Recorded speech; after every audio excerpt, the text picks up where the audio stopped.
Assalamualaikum warahmatullahi wabarakatuh. Kami dari kelompok 10. Sebelumnya izinkan saya memperkenalkan anggota kelompok. Pertama saya sendiri, Lum'atul Hajar. Yang kedua, Lina Mamlu'atul Khairah. Dan yang ketiga, Faikotul Afifah. Pada presentasi kali ini, materi yang akan kami bahas yaitu tentang kutipan, footnote atau catatan kaki, ingnot atau catatan perut, dan bibliografi atau daftar pustaka. Pertama, kutipan. Apa itu kutipan?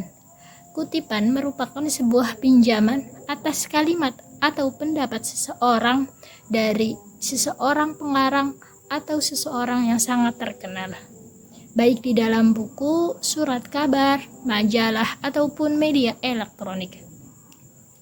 Adapun fungsi kutipan sendiri yaitu sebagai bukti atau juga memperkuat pendapat penulis. Dan biasanya kutipan tersebut digunakan untuk dapat mengemukakan definisi atau juga pengertian istilah atau konsep tertentu, menguraikan suatu rumus, serta juga mengemukakan pendirian atau pendapat seseorang. Adapun tujuan kutipan yaitu satu, sebagai pendukung atau argumen, juga analisa penulis. Yang kedua, sebagai landasan teori dalam mengemukakan pemikiran atau tulisan. Yang ketiga, sebagai penjelasan. Dan yang keempat, sebagai penguat dalam argumen atau pendapat yang dikemukakan. Macam-macam kutipan. Kutipan terbagi menjadi dua macam, yakni kutipan langsung dan kutipan tidak langsung. Kutipan langsung merupakan suatu penggunaan kutipan yang dilakukan oleh penulis dengan cara menulis kembali pikiran atau pendapat atau ide ataupun gagasan orang lain yang sama persis dengan aslinya. Atau bisa dikatakan bahwa penulis secara langsung menggunakan teknik copy paste tanpa adanya pengubahan dari kalimat aslinya.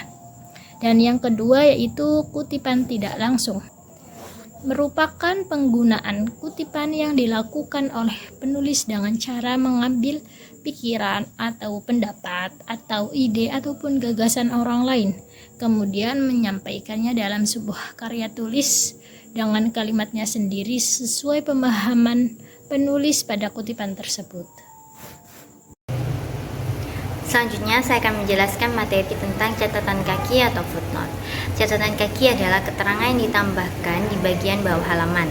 Catatan kaki biasanya dicetak dengan huruf yang lebih kecil daripada huruf di teks guna menambahkan rujukan uraian di dalam naskah pokok. Selanjutnya, fungsi catatan kaki atau footnote ada 3. Yang pertama, untuk memberikan keterangan dan penjelasan tentang sumber dari kutipan penyusunan daftar bacaan pada karya ilmiah, supaya dapat dimengerti oleh pembaca. Yang kedua, untuk menghargai sumber kutipan yang dikutip, supaya pembaca karya ilmiah mengetahui sumber kutipan yang digunakan. Yang ketiga, untuk menunjukkan referensi lain supaya pembaca karya ilmiah dapat mengetahui ulasan yang lebih jelas mengenai istilah yang digunakan. Selanjutnya, tujuan catatan kaki atau footnote ada 5. Yang pertama, untuk menyusun pembuktian sumber tulisan. Yang kedua, menyatakan utang budi kepada pengarang yang dikutip pendapatannya. Yang ketiga, menyampaikan keterangan tambahan.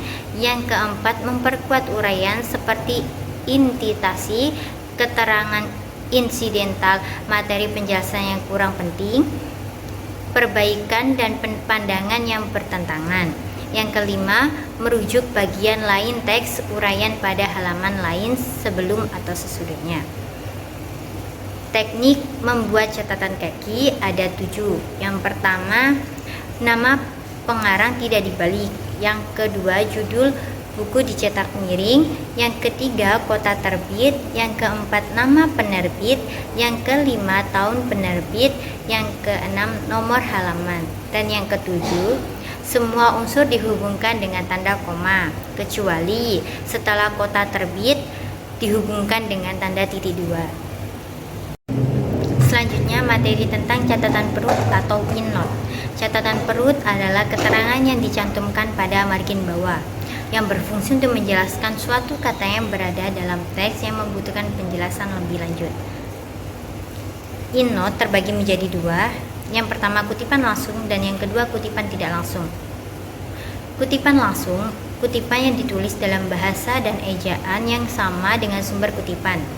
Kutipan yang kurang dari 4 baris disisipkan ke dalam teks, koma, ditulis sebagai teks, koma awal dan akhir tanpa tanda kutip, seperti contoh pada gambar. Selanjutnya, kutipan yang tidak langsung.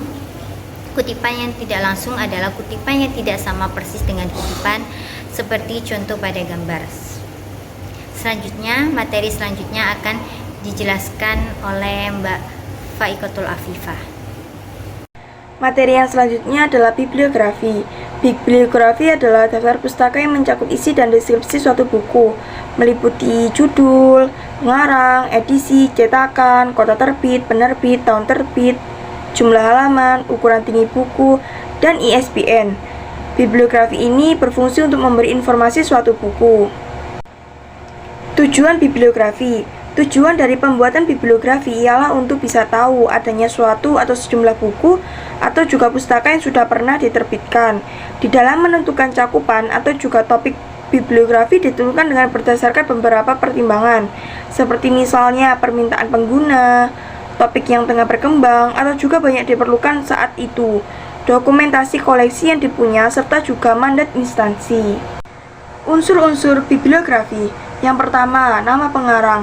Dikumpulkan dari berbagai sumber dengan lengkap. Yang kedua, judul buku, termasuk di dalam judul tambahannya. Yang ketiga, data publikasi. Ini meliputi nama penerbit, tempat terbit, tahun terbit, cetakan keberapa, nomor jilid buku, dan tebal buku tersebut. Yang terakhir, pada artikel diperlukan juga judul artikel yang berkaitan, nama majalah atau surat kabar, tanggal, dan tahun. Macam-macam jenis bibliografi menurut cara penyajian dan uraian deskripsi. Yang pertama, bibliografi deskriptif. Yang kedua, bibliografi evaluatif. Macam jenis bibliografi menurut cakupan. Yang pertama, bibliografi retrospektif. Yang kedua, bibliografi current. Yang ketiga, bibliografi selektif. Yang keempat, bibliografi subjek. Yang kelima, bibliografi nasional. Manfaat bibliografi. Manfaat dari bibliografi ialah sebagai berikut: meningkatkan jumlah koleksi perpustakaan yang memperbanyak bentuk serta bidang kajiannya, kebutuhan terhadap informasi para pengguna yang terus beragam, serta meningkatnya jumlah usaha dalam meningkatkan kualitas pelayanan penelusuran informasi yang cepat serta tepat. Contoh penulisan bibliografi: Ibeng Pramana, ATTN 1985, Bintang Nusantara, Jakarta, .2 Gramedia, Depdikbud 1989, Kisah Seorang Pelajar, Jakarta, .2 Balai Pustaka. Sekian, terima kasih presentasi dari kelompok kami. Wassalamualaikum warahmatullahi wabarakatuh.